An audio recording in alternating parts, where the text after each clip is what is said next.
Message, উৎপাদন এবং উৎপাদন। কারণ এই দেশটা ধ্বংস করার জন্য সুপার নোট দিয়ে তো আমাদের 60,000 কোটি টাকা শেষ করছে।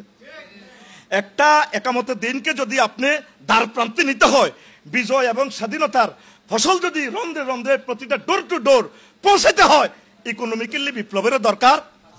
কারণ রব্বানা আতিনা ফিদ দুনিয়ার সাথে ফিল আখিরা, এটা আত্ম মাতুব হেলাই। কথা বোঝেন? কথা কি কষ্ট হচ্ছে?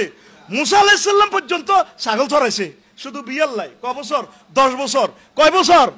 এ ছাগল চড়াই এমন বরকত হয়েছে ফাহারমে। এক কূপ থেকে কিছু পানি খাওয়াইছে, কই ও এবছর যা ছাগল হইব তুমি ভাইবা। এবার ওই কূপে এমন বরকত দিছে আল্লাহ, কালা রঙের হাজার হাজার ছাগল। আল্লাহ তো জানে এদিক কেন্দ্র দখল করণ লাগবো, মাল লাগবো, অস্ত্র টস্ত্র লাগবো।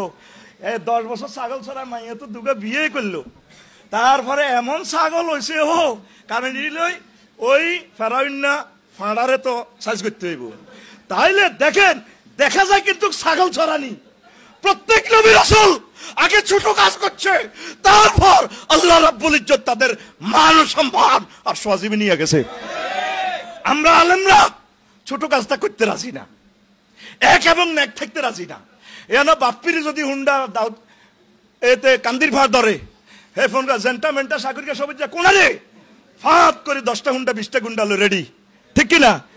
আর আমি যদি নাজিম ভাইরে ফোন করি, ভাই আমি তো বিপদে আছি, মোস্তাক ভাইরে, ভাই ভাই আরো তো বোধ মারিয়ে লাগবো, আপনি এরকম বক্তৃতা দিলেন কা? আরে হুজুর, আরে কবে তোরা মানুষ হবি রে ভাই, আমার দুঃখ লাগে। এক না থাকলে ইসলামী বিপ্লব সম্ভব, এক না থাকলে আমাদের প্রাণের প্রতিষ্ঠান আমরা টিকে রাখতে পারবো। What is the super note? এই যে টাকা, আমি তো সময় আমার অভাব, টাকাতে একটা নম্বর আছে, এ দেখেন জ ঢ, এরপরে না এটা ভর মারে দিবেন 5730। এই টাকাকে ধরেন এটা আমরা জেনুইন নোট বললাম, এখানে 50টা সিগন্যাল আছে, ব্লাইন্ডদের জন্য ব্লাইন্ড সিগন্যাল আছে। কেমন? টাকাতে একটা নম্বর আছে কিনা, তাহলে মেশিনে ধরতে পারবে যে এটা অরিজিনাল নোট, মানে জেনুইন নোট। আর একটা নোট হচ্ছে fact note. What is the fact note? Fact note হচ্ছে টাকাটা জাল, যে কোনো একটা সিনড্রোম নাই। হোয়াট কলস সুপার নোট? সুপার নোট কি? টাকা অরিজিনাল, পৃথিবীতে ধরার কোন যন্ত্র, শুধু এই নম্বরে, এই যে 30 নম্বরে ছাপাই দিছে, এই 500 টাকার নোট ধরেন 1 কোটি নোট, কয় কোটি? এটারে ব্যাংকের কিভাবে ধরবে? এটাকে বলা হয় সুপার নোট। এই সুপার নোট গুলা ছাপাইয়া আমাদের দেশটা 62 সাল পর্যন্ত আমাদেরকে ঋণে ফেলে রেখেছে। কথা ঠিক কিনা? আল্লাহর রাসূল যেখানে শিখেছে আল্লাহুম্মা কফিনা বিহালালিকা হারামিকা ওয়াগনিনা মিন ফাদলিকা আম্মান সিওয়াক, কথা ঠিক কিনা? আল্লাহুম্মা ইন্নী আউযু বিকা মিন আরজালিল উমর। এরপরে এই হাদিসে আরো আছে ওয়া গালাবাতিদ দাইন ওয়া কাহরির রিজাল, কারণ ঋণের মতো জিল্লতি পৃথিবীতে আর আছে কিনা? আল্লাহ রাসূল প্রত্যেক নামাজের পর কেন বলতেন? তাইলে আমাদেরকে ঋণগ্রস্ত দিয়া শিক্ষানীতি ধ্বংস করে আমলাতান্ত্রিক প্রশাসন যন্ত্র, এমন কোন সেক্টর নাই যেটারে গণদর্শন করে ছাড়ে না। কথা বলেন? উত্তরণের পথ মানুষকে বুঝানো, সুন্দর করে মানুষের সাথে।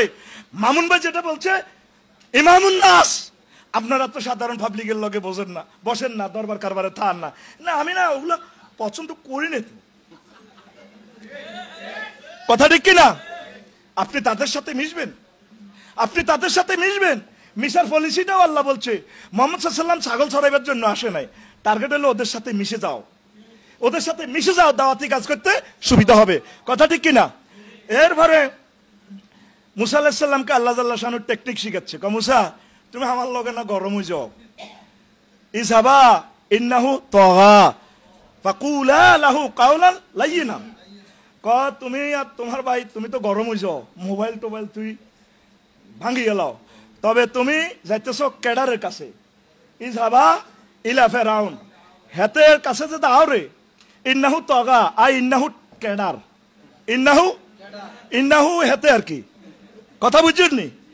তাইলে ফাকুলা লাহু কাওলান লাইয়িনা, তোমরা দোনোজন তার কাছে খুব মজার মজার সুন্দর করে করে কথা কইবা, ফালা আল্লাহু ইয়াতাযাক্কারু আও ইয়াখশা, আশা করা যায় হাতে দাওয়াত কবুল করব, না করলেও তুমি বাঁচি যাবে কই। তো আল্লাহ আপনাদেরকে যে মিম্বর দিছে, এই মিম্বরে গণমানুষের সাথে মিশে তাদেরকে দাওয়াত দেন। আপনি মুসলমানের ইমাম নয়, আপনি হিন্দুদের ইমাম। তাদেরকে সেবা করেন, বুঝান, ভালোবাসেন, তাদেরকে সার্বিকভাবে মদিনার পথে নিয়ে আসেন।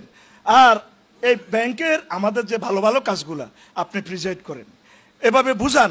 ইসলামী অর্থনীতি ছাড়া আমাদের মুক্তির কোনো আসেনি। কারণ যতই ওয়াজ করি ভাই, ও মাস শেষে বেতন গুণ না হাইলে কথা ঠিক কিনা, ওই কলব আনা ইমামুল লিমান হাদারা ওয়ামাই ইয়াহদির কলব থাকবো কিন্তু সভাপতির পকেটের দিকে। এই জন্য প্রত্যেকে ছোটখাটো ব্যবসা বাণিজ্য শুরু করেন, দুগা গরু ফালেন, তাহলে আপনার অর্থনীতি ডেভেলপ হবে। জনগণ কিন্তু কুফা বসরার মতো হয়ে গেছে। আপনার উমায়ের ইবনে সাহাব, এত বড় নেককার সাহাবিকে আল্লাহ রাসূল এই ওমর রাদিয়াল্লাহু তাআলা আনহু পাঠাইছেন কোথায়? হিমসের গভর্নর হিসাবে। কোথায়? হিমসের গভর্নর হিসাবে। ওরা ওনারে অনাস্থা দিয়ে লেছে, এই সুদখোর, এই খোর, এই খোর, বোঝেন না? অথচ দেখেন পৃথিবী বিখ্যাত লোক। এবার উনি কল করছে, তারে নিয়ে আসো। উনি আসছে, এতটুকু পর্যন্ত খালানো। কারণ ওমর রাদিয়াল্লাহু তাআলা আনহু মানুষ চেনে, উনি মানুষ চিনার সফটওয়্যার। সুবহানাল্লাহ কর। আল্লাহর এক বান্দা মানুষ চেনে, এমন লোককে বিসি বানাইছে যার পিছে নামাজের ইমামতি, নামাজ পড়া যায়, ঠিক কিনা? আল্লাহর আরেক বান্দা যে বলছেন এমন বিসি হওয়া দরকার যার পেছনে ছাত্র জনতা নামাজ পড়বে। তার ভবিষ্যৎবাণী কবুল হয়েছে কিনা? এখন আসেন, উনি আসছে যে কোনো গোড়াও নাই, গাড়িও নাই, চুল এলে থেলো, লাঠির মধ্যে বদলারা যেভাবে ওই ভিজা, এভাবে বদলারা রশি রশি ইয়ে না, উনি বস্তা টস্তা লই থালা বাড়ি লই এভাবে আসে। ওমর রাদিয়াল্লাহু তাআলা আনহু কয়, রাষ্ট্র কি এত দেউলি হয়ে গেছে? উঠ কই, ঘোড়া কই? ক সাহার নাই। তোমার বিরুদ্ধে 3টা অভিযোগ, তুমি জনগণের সাথে দেখা করো না কেন? ফিয়েসরাও ঘটনাটা কি? ক আমিরুল মুমিনিন, দিন রেখে দিছি আমি মানুষের সেবার জন্য, রাত্র আমি ইবাদত বন্দিগি করি, এই জন্য দেখা হয় না। তাহলে তুমি ট্যাক্স কেন মদিনা তৈয়বার কেন্দ্রীয় ব্যাংকে ফাড়াও না? কি করছো টাকা? তুমি এত দেউলিয়াফানা বাদ ধরছো? হ্যাঁ, জনগণের ট্যাক্স উঠাইয়া তাদের কল্যাণে ব্যয় করে দিছি। দেখেন, আশুরা মুবাশশারার একজন বিশ্ববিখ্যাত উমাইর ইবনে সাদকে দিলেন, আর জনগণ কি হয়ে গেছে? ওনার বিরুদ্ধে লিগেশন।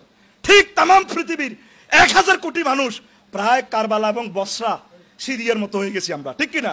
এদেরকে বুঝান, এদেরকে নেতৃত্ব দেন, এদেরকে জান্নাতের দিকে আহ্বান করেন। এরা যদি আমাদের রক্ত গোশত যদি ওরা ফাঁকাইয়া খেয়েও ফেলে, আমরা আল্লাহর পথ ছাড়বো না। আমরা একামতের দিনের মেসেজ পৌঁছাবো। আল্লাহ আমাদের এই অর্গানাইজেশনকে, এই প্রতিষ্ঠানকে, অর্থনীতিকে, এই পৃথিবীর অন্যতম শ্রেষ্ঠ প্রতিষ্ঠান ইসলামী ব্যাংকের খেদমতকে আল্লাহ কবুল করুক। 100% সহিভাবে বিনিয়োগ করার তৌফিক বকশিশ করুক। ওলামায়ে কেরামের নেক হায়াত কামনা করে এই কুমিল্লা মহানগরীর এই সুন্দর অনুষ্ঠান আমি বিদায় নিলাম। আসসালামু আলাইকুম ওয়া রাহমাতুল্লাহ। Rose TV 24. Enjoy by listening to the Holy Quran.